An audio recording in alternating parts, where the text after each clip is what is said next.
Hi to everyone, welcome to Basics in English. Question of time. At shows different point of time. At అనేది నిర్దిష్ట సమయాన్ని తెలియజేస్తుంది. For example, I get up at 6 o'clock in the morning. నేను ఉదయం 6 గంటలకు నిద్రలేస్తాను.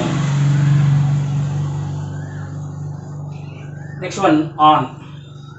Days and dates, రోజులు మరియు తేదీలను తెలియజేస్తుంది.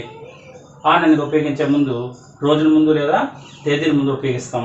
For example, I will meet on Monday. నేను మండే రోజు కలుస్తాను. ఆన్ అనేది ఇక్కడ మనకి ప్రిపోజిషన్ ఆఫ్ టైంని తెలియజేస్తుంది. Next one, he came here on 12th April.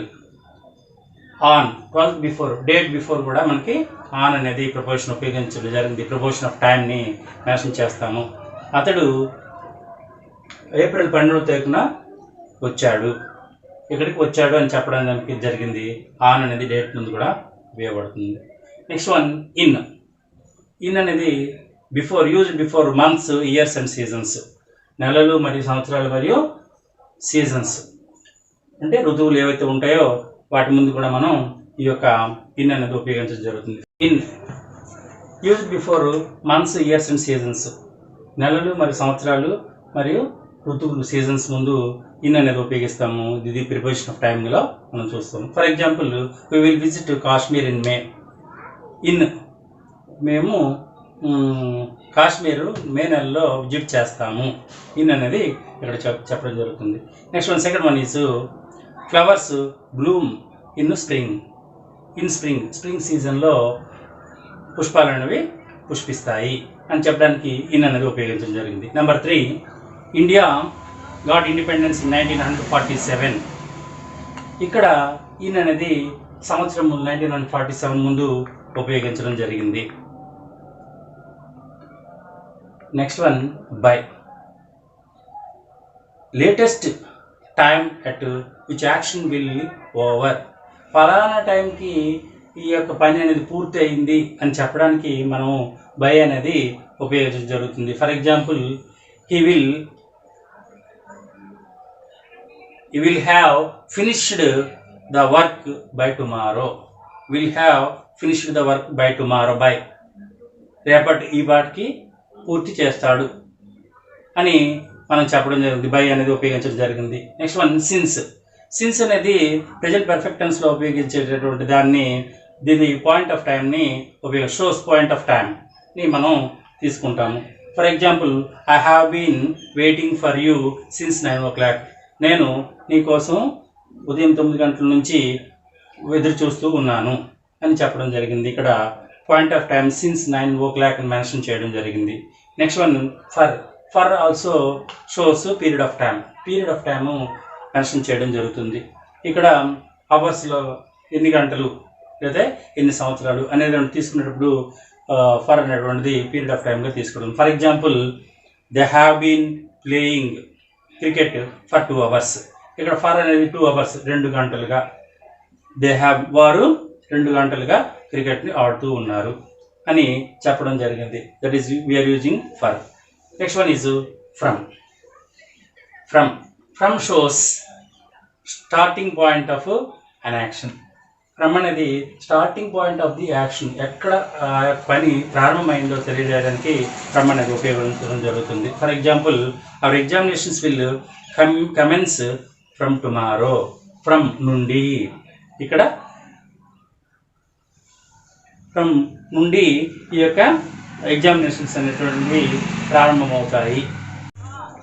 Preposition of position, ఒక స్థితిని తెలియజేయడానికి ప్రపోజిషన్ ఉపయోగించడం జరుగుతుంది. ఎట్ అనేది ప్రపోజిషన్ పొజిషన్ ఎలా shows an exact point. Exact, ఖచ్చితమైనటువంటి ప్లేస్ మనం చెప్పడానికి, ఎగ్జాక్ట్ పాయింట్ చెప్పడానికి ఎట్ అనేది ఉపయోగించడం జరుగుతుంది. For example, I will meet you at home.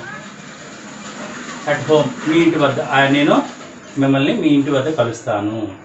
Will meet at home, ప్రత్యేకంగా point, exact point of the place అని చెప్పడం జరిగింది. Next one, in. In used before larger places, పెద్ద పెద్ద స్థలాలు ఉన్నటువంటి ప్లేసెస్ ఏవైతే ఉన్నాయో వాటి పేర్లు వాటి ముందు మనం ఇన్ అనేది ఉపయోగించాలి. For example he lives in Bengaluru. In Bengaluru, Bengaluru is ఒక పెద్ద స్థలం కాబట్టి పెద్ద ఏరియా, బిగ్ సిటీ. అదే పెద్ద ప్రదేశాల ముందు కూడా మనం ఇన్ అనేది ఉపయోగించడం జరుగుతుంది. Next one is between. Between shows position between only two persons or things. Between అనేది position between only two persons కానీ టూ థింగ్స్ కానీ మధ్య ఉన్నటువంటి పొజిషన్ని తెలియజేయడానికి మనం ఉపయోగిస్తాం. For example divide this apple between the two girls. ఇద్దరి మధ్య ఈ యొక్క యాపిల్ని పంచడం. డివైడ్ దిస్ యాపిల్, ఈ యొక్క యాపిల్ని ఇద్దరు బాలికలకు పంచండి. యాపిల్ డివైడ్ అని చెప్పడానికి రెండు మధ్య మనం మధ్య అని చెప్పడానికి మనం బిట్వీన్ అనేది ఉపయోగించడం జరుగుతుంది. Next one among. Among shows the position between more than two persons or things. Among అనేది ఇద్దరు కంటే ఎక్కువ మంది, more than two persons or థింగ్స్ని ఉపయోగించేటప్పుడు మనం అమాంగ్ అనేది ఉపయోగిస్తాము. బిట్వీన్ అనేది ఇద్దరు వ్యక్తులు లేదా ఇద్దరు రెండు వస్తువుల మధ్య ఉపయోగించేటటువంటి దానికి బిట్వీన్ ఉపయోగిస్తే, అమాంగ్ అనేది more than two persons or two థింగ్స్ని మనం చెప్పేటప్పుడు ఇది ఉపయోగించడం జరుగుతుంది. For example he shared his property among his 5 children. అతని యొక్క ఆస్తిని అందరికీ పంచడం జరుగుతుంది, 5 మధ్య పంచడం జరుగుతుంది. అమాంగ్ అనేటిని more than two persons or థింగ్స్ని మనం ఉపయోగించేటప్పుడు ఉపయోగించడం జరుగుతుంది. Next one above. అబౌవ్ అనేది హయ్యర్ దాన్, చాలా ఎత్తుగా ఉన్నటువంటి, ఎక్కువ ఎత్తుగా గ్యాప్ ఉన్నటువంటి దాన్ని మనం హయ్యర్ దాన్ అనేది అబౌవ్ అనేది ఉపయోగించడం జరుగుతుంది. For example clouds are above the hills అంటే పర్వతాల పైన మేఘాలు ఉన్నాయి. Clouds are above the hills. Above అనేది ఇక్కడ మనం పొజిషన్ అని చెప్తాం జరుగుతుంది. Over. Next one is over. Vertically above. Vertically above అంటే సరిగ్గా నిటారుగా నిలువుగా మన యొక్క తలపైన ఇట్టుగా నిలువుగా ఏదైతే ఉందో ఆ వస్తువుకి నిలువుగా ఏదైతే ఉంటుందో దాన్ని చెప్పేటప్పుడు మనం చెప్తుంది. Fan is over the table. Fan table పైన ఉంది అంటే మధ్యలో గ్యాప్ ఉంటుంది, దాని పైన నిటారుగా ఉండేదాన్ని, ఎట్టు నిలువుగా ఉండేటువంటి గ్యాప్ ఉండేదాన్ని మనం ఓవర్ అనేది ఉపయోగిస్తాము. లోవర్ దాన్ కింద, బిలో అంటే లోవర్ దాన్ క్రింద. For example the valley is below the hill. Valley లో అనేది పర్వతం కింద ఉంది, valley is below the hill అని మనం చెప్తాము. బిలో అనేది ఇక్కడ ప్రపోజిషన్గా చెప్పడం జరుగుతుంది. Next one under. Under vertically below, నెట్ట నిలువుగా క్రింద ఉందని అండర్ అని క్రింద నుంచి చెప్పడం జరుగుతుంది. For example the cat is under the table. Under పిల్లి టేబుల్ క్రింద ఉంది, నెట్ట నిలువుగా క్రింద ఉన్న దాన్ని మనం అండర్ అనేది ఉపయోగించడం జరుగుతుంది. Next one is preposition of direction. Direction దిశ వైపు చెప్పడాన్ని ప్రపోజిషన్ ఆఫ్ డైరెక్షన్ అని చెప్తాము. ఫర్ సపోజ్ టు డెస్టినేషన్ దిశ చెప్పడం జరుగుతుంది. For example we are going to college. మేము కాలేజీకి వెళ్తున్నాము. గోయింగ్ టు అనేది అంటే డైరెక్ట్గా కాలేజీకి వెళ్ళడానికి మనం చెప్పేటప్పుడు టు అనేది ఉపయోగిస్తాము. Next one towards. Towards this is also direction, దిశని తెలియజేస్తుంది. For example they are walking towards the college. Towards college వైపు అంటే కాలేజీకి వెళ్ళడం లేదు. They are walking towards the college అనేది కాలేజ్ వైపు, కాలేజ్ గుండా ఆ విధంగా ఆ దిశ వైపు వెళ్తున్నారు కానీ కాలేజీకి వెళ్ళట్లేదు అని అర్థం. Towards. Next one into. Into అంటే లోపలికి. ఈ జంప్డ్ ఇంటూ ద రివర్. అతను నదిలోకి దూకాడు లోపలికి, ఇక్కడ ఇంటూ. Next at. ఎట్ అనేది గురి కోసం చెప్పడం జరుగుతుంది. For example he is aiming at first rank in EAMCET. ఎంసెట్లో ఫస్ట్ ర్యాంక్ తీసుకోవడానికి అతను ఎయిమ్ చేస్తూ ఉన్నాడు. He is aiming at first rank in EAMCET. దానికోసం కష్టపడి చదువుతున్నాడు అనమాట. He is aiming at first rank in at. At అనేది గురి, దాని గురి అంటే ఫస్ట్ ర్యాంక్ సాధించడం అనేది. నెక్స్ట్ క్లాస్ ప్రిపోజిషన్ ఆఫ్ డైరెక్షన్లో next one of.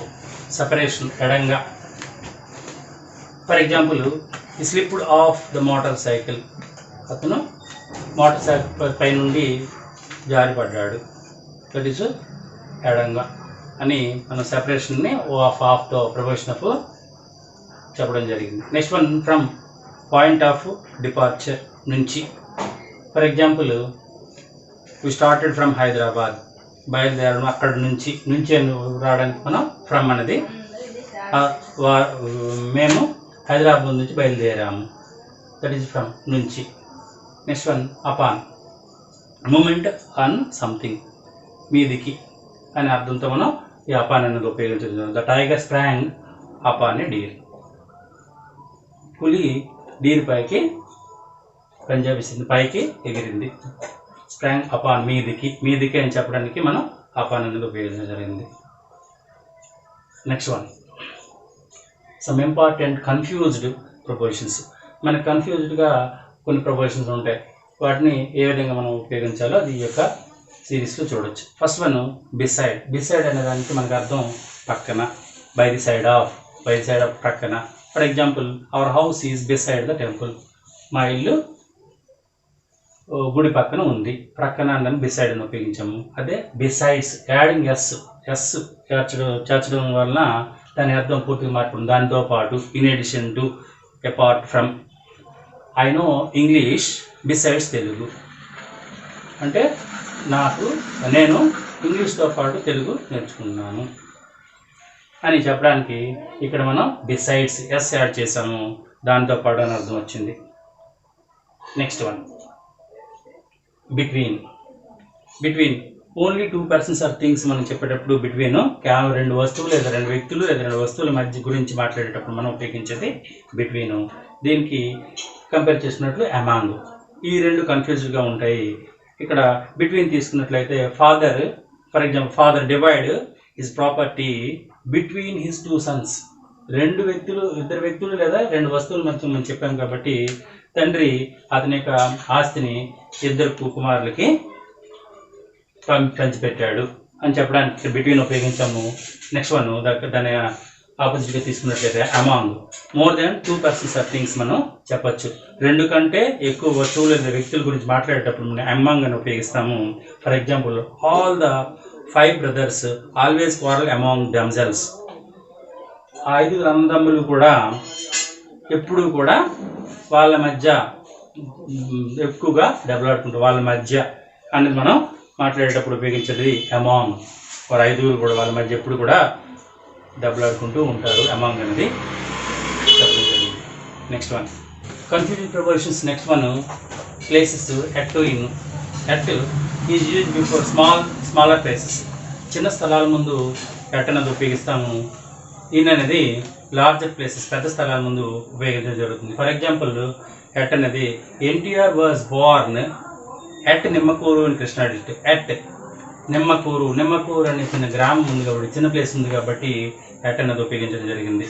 Next one in తీసుకున్నట్లయితే used before the larger places, పెద్ద స్థలాల ముందు ఈ యొక్క ఇన్ ఉపయోగించడం జరుగుతుంది. I live at Dilsukh Nagar in Hyderabad. నేను దిల్సుఖ్ నగర్ వద్ద, హైదరాబాద్లో దిల్సుఖ్ నగర్ వద్ద నివసిస్తూ ఉన్నాను. ఇన్ అనేది హైదరాబాద్ పెద్ద లొకేషన్ తెలియజేస్తుంది. పెద్ద లొకేషన్ వచ్చినప్పుడు ఇన్ను, చిన్న లొకేషన్ వచ్చినప్పుడు అట్ ఉపయోగించడం జరుగుతుంది. నెక్స్ట్ వన్ ఇన్ అంటే ఇన్సైడ్, లోపల. దానికి ఇంకొకటి మనం తీసుకున్నట్లయితే ఈ యొక్క కన్ఫ్యూజ్డ్ ఇంటూ అంటే మోషన్, లోపలికి అంటే కదలిక జరిగేదాన్ని ఇంటూ అని ఉపయోగించడం జరుగుతుంది. ఫర్ ఎగ్జాంపుల్ ఇన్లో తీసుకున్నట్లయితే, for example we are in the class room. మేము క్లాస్ రూమ్లో ఉన్నాము. క్లోజ్డ్ సర్క్యూట్లో ఇన్సైడ్, లోపల. క్లోజ్డ్ సర్క్యూట్లో మనం తీసుకున్నట్లయితే we are in the class room. In అనేది ఇక్కడ మనం ప్లేస్ తెలియజేస్తుంది. నెక్స్ట్ వన్ ఇంటూ తీసుకున్నట్లయితే మోషన్, లోపలికి చెప్పాము కదా, కదలిక ఉంటుంది. For example the boys jumped into a well. ఒక నూతిలోకి జంప్ చేశారు, బాలురు నూతిలో జంప్ చేశారు. ముఖ్యంగా విలేజెస్లో తీసుకున్నట్లయితే వెల్స్ ఉంటాయి, వెల్స్లో అందరూ కూడా స్నానాలు చేస్తుంటారు కాబట్టి the boys jumped into the well అనేది మనం ఇక్కడ తీసుకోవడం జరుగుతుంది. నెక్స్ట్ వన్ ఈజ్ ఆన్ అనేది పొజిషన్ కోసం తెలియజేస్తుంది, మీద. అదే దానికి కన్ఫ్యూజ్గా మనం తీసుకుంటే అపాన్ అనేది మోషన్, మీదికి. అపాన్ అనేది మీదకి, కదలిక జరుగుతుంది మీదికి అని చెప్పడానికి మనం అపాన్ తీసుకుంది. ఆన్ అండ్ అపాన్ ఎలా ఉపయోగిస్తాం మనం ఇప్పుడు చెప్తాం అన్నమాట. For example there are sitting on the bench. వారు బెంచ్ పైన కూర్చున్నారు. ఆన్ అనేది పైన, సర్ఫేస్ పైన కూర్చున్నారు కాబట్టి ఇక్కడ ఆన్ అనేది ఉపయోగం జరుగుతుంది. అపాన్ అంటే మనం మీదకి అని చెప్పాను కాబట్టి, for example the time jumped, line jumped upon a goat. ఒక గోడ్ పైకి, మేక పైకి సింహము ఎగిరింది, జంప్ చేసింది, దాడి చేసింది అని మనం చెప్పడం జరుగుతుంది అపాన్. నెక్స్ట్ వన్, దీంట్లో దీంట్లో టైం, కన్ఫ్యూజ్ ప్రపోర్షన్లో టైం అనేది మనం ఇంకోటి తెలుసుకోవాలి. Since, for. సిన్స్ ఎప్పుడు ఉపయోగిస్తాము, ఫర్ అనేది ఎప్పుడు ఉపయోగిస్తాము. సిన్స్ అనేది పాయింట్ ఆఫ్ టైంని తీసుకోవడానికి ఉపయోగం జరుగుతుంది. ఫర్ అనేది పీరియడ్ ఆఫ్ టైంకి ఉపయోగించడం జరుగుతుంది. ఏదైనా సిన్స్ అనేది ఎక్కడ ఉపయోగిస్తామంటే ఏదైనా ఒక పని ఎప్పటి నుంచో జరుగుతూ ఉందో తెలియజేయడం, ఎప్పటి నుంచో జరుగుతుందో అనేది మనకు తెలియజేయడానికి సిన్స్ అని ఉపయోగిస్తాము. For example, Mr Rao has been teaching English since 1998. Since 1998 mention చేసాం. ఇక్కడ ఇయర్ 1998 నుంచి మిస్టర్ రావు ఇంగ్లీష్ను బోధిస్తూ ఉన్నారు. ఇక్కడ మిస్టర్ రావు అనేది సింగులర్గా వచ్చింది కాబట్టి మనం హ్యాస్ ఉపయోగించాము. అదే ప్లూరల్ వచ్చినట్లయితే హ్యావ్ అనేది ఉపయోగిస్తుంది, హ్యావ్ బీన్ వస్తుంది. ఇక్కడ Mr Rao has been teaching English since 1998 అంటే ఇక్కడ పాయింట్ ఆఫ్ టైం అనేది మనం మెన్షన్ చేయడం జరిగింది. ఇక్కడ ఇయర్ చెప్పారు, అదే టైం అయితే 7 o'clock 8 o'clock వచ్చేటప్పుడు కూడా మనం ఆ పాయింట్ ఆఫ్ టైం వచ్చేటప్పుడు సిన్స్ అనేది ఉపయోగించడం జరుగుతుంది. ఇక తీసుకున్నట్లయితే confuse one, for period of టైంని మనకి పీరియడ్ ఆఫ్ టైం తెలియజేస్తుంది. ఏదైనా ఒక పని ఎంతకాలంగా ఇక్కడ మెన్షన్ చేయడం జరుగుతుంది. పీరియడ్ అంటే ఎంతకాలంలో జరుగుతూ ఉందో తెలియజేయడానికి జరుగుతుంది. ఫర్ ఎగ్జాంపుల్ తీసుకున్నట్లయితే, we have been living in Hyderabad for 5 years. For 5 years 5 సంవత్సరాలుగా, మేము 5 సంవత్సరాలుగా హైదరాబాద్లో నివసిస్తూ ఉన్నాము. ఇక్కడ ఫర్ అనేది పీరియడ్ ఆఫ్ టైంని మెన్షన్ చేయడం జరుగుతుంది. Question last one, by with. By with అనేటువంటి కన్ఫ్యూజన్గా మనకి ఉంటాయి. బై అనేది doer of the action, doer of an action, పని చేసే వ్యక్తి ముందు మనం ఉపయోగిస్తాము. దీన్ని ఎక్కువగా ప్యాసివ్ వాయిస్లో కూడా ఉపయోగించడం జరుగుతుంది. For example, the old man was killed by the thief with a gun. ముసలివాడు దొంగ చేత చంపబడ్డాడు, గన్తో కాల్చబడ్డాడు. Killed by the thief. By అనేది ఇక్కడ ఎవరి చేత, దొంగ చేత అని మనం బై అనేది ఉపయోగించడం జరిగింది. ఇది ప్యాసివ్ ఫామ్. అలాగే విత్ తీసుకున్నట్లయితే ఇన్స్ట్రుమెంట్స్ ముందు ఉపయోగించడం జరుగుతుంది. ఇన్స్ట్రుమెంట్ పరికరాల ముందు, ఏదైనా పరికరం ముందు విత్ అనేది ఉపయోగించింది. For example, a bird shot by the hunter with a gun. పక్షి ఆ యొక్క వేటగాడు చేత గన్తో కాల్చబడింది. ఇక్కడ విత్ ఏ గన్ అనేది ఉపయోగించింది. విత్ అనేది చెప్పడం జరుగుతుంది. విత్ అనేది మనం పరికరం ముందు చెప్పడం జరిగింది. Thank you for watching my videos. Please subscribe and share my channel for more interesting videos.